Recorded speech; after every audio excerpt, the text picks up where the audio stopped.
There are cases that change lives, and then there are cases that change conversations. That ripple through time, that stir public doubt, and that ask haunting questions of justice, memory, and truth. In the winter of 1999, a young woman named Hae Min Lee disappeared from a quiet Baltimore suburb. A month later, her body was found buried in a shallow grave, and a classmate, her ex-boyfriend, was arrested and later convicted of her murder. But 15 years later, a podcast would transform that closed case into one of the most discussed and dissected mysteries of the 21st century.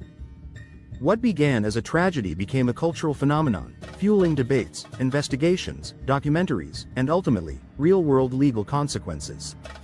Tonight, we return to where it all began. This is the story of Hae Min Lee. This is Echoes Untold, where history whispers, and we listen. Hae Min Lee was born in South Korea in 1980 and immigrated to the United States as a child with her mother and brother. By the late 1990s, she was thriving at Woodlawn High School in Baltimore County, Maryland. She played lacrosse and field hockey, drove a gray Nissan Sentra, and aspired to become an optometrist. Hae was described by friends and teachers as bright, responsible, and fiercely independent. But like many teenagers, she was also navigating the tricky world of young love, and one such relationship would ultimately cast a long shadow over her life and death. She dated Adnan Syed, a fellow senior and a Muslim of Pakistani descent. Eventually, they broke up, but they remained in contact, and friends say they still cared for one another.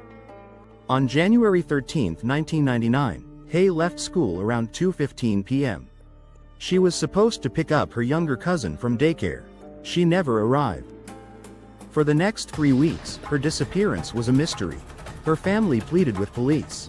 There were no strong leads. Until February 9, when a man walking through Leakin Park, a large wooded area with a dark reputation, stumbled upon a partially buried body. It was Hae. The cause of death: manual strangulation. From the beginning, Baltimore County police focused on someone close to Hae, her ex-boyfriend, Adnan Syed. Just 17 years old at the time, Adnan was known as a smart, polite, and volunteered at the mosque, and had no criminal record. But in the eyes of police, the motive was clear: jealousy, heartbreak, and revenge. The key to building the case against Adnan was a young man named Jay Wilds. Jay wasn't a close friend of Adnan's, more of an acquaintance. But when questioned by police, he told them something shocking: that Adnan had killed Hae and had asked for his help to bury the body.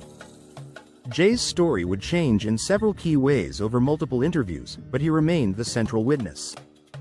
Without forensic evidence, without an eyewitness to the crime, without DNA, Jay's account would become the bedrock of the prosecution's theory. In 1999, cell phone evidence in criminal trials was still relatively new. The state used Adnan's call records to try and corroborate Jay's version of events, particularly 2 pings that placed Adnan's phone near Leakin Park. But there was a major issue.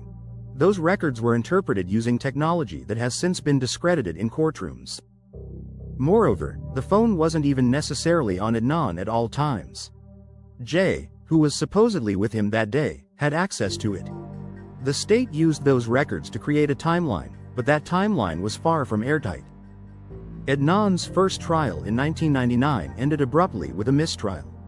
A juror overheard the judge calling Adnan's lawyer Cristina Gutierrez a liar, a serious disruption that forced a reset. By February 2000, the second trial began. The prosecution leaned heavily on Jay Wilds.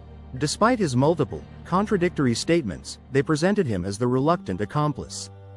Cristina Gutierrez, once a celebrated defense attorney, was reportedly in declining health. She struggled during the trial and failed to challenge key inconsistencies in the state's case. Crucially, she never contacted Asia McLean, a classmate of Adnan's who claimed she saw him at the library around the time the murder supposedly occurred. On February 25, 2000, Adnan was found guilty of first-degree murder, kidnapping, and robbery. He was sentenced to life plus 30 years. His appeals were denied. His life, for all intents and purposes, was over. Then, in 2014, came Serial, a podcast hosted by journalist Sarah Koenig. It was a deep dive into Adnan's case. The podcast didn't claim Adnan was innocent, but it challenged the certainty of his guilt. Listeners around the world were riveted by the tangled web of timelines, teenage memories, and the inconsistent story Jay told. Millions tuned in each week. Adnan became a household name. And pressure began mounting on the legal system to take a second look.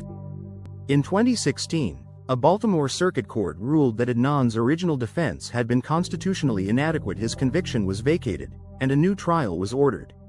However, in 2019, the Maryland Court of Appeals reversed that decision in a narrow 4-3 ruling. Adnan remained in prison. Then in 2022, something extraordinary happened. In September 2022, Baltimore prosecutors re-examined the case and found that evidence implicating 2 other suspects had never been properly shared with the defense.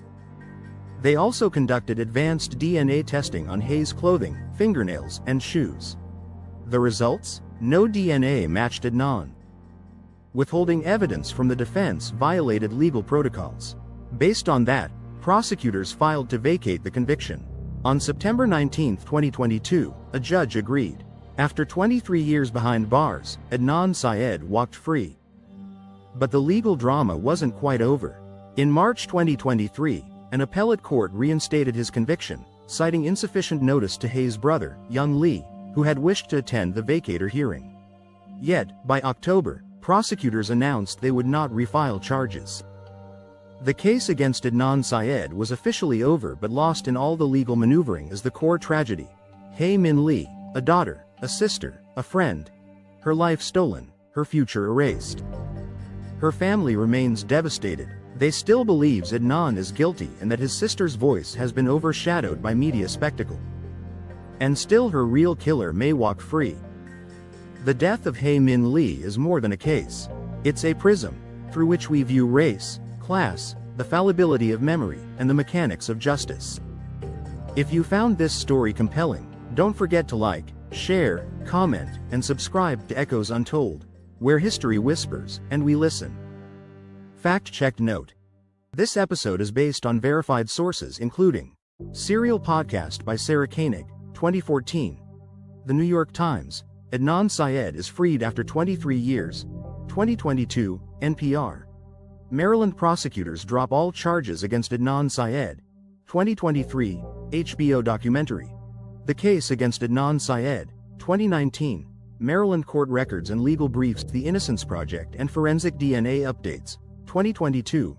All content has been cross-referenced for accuracy as of April 2025.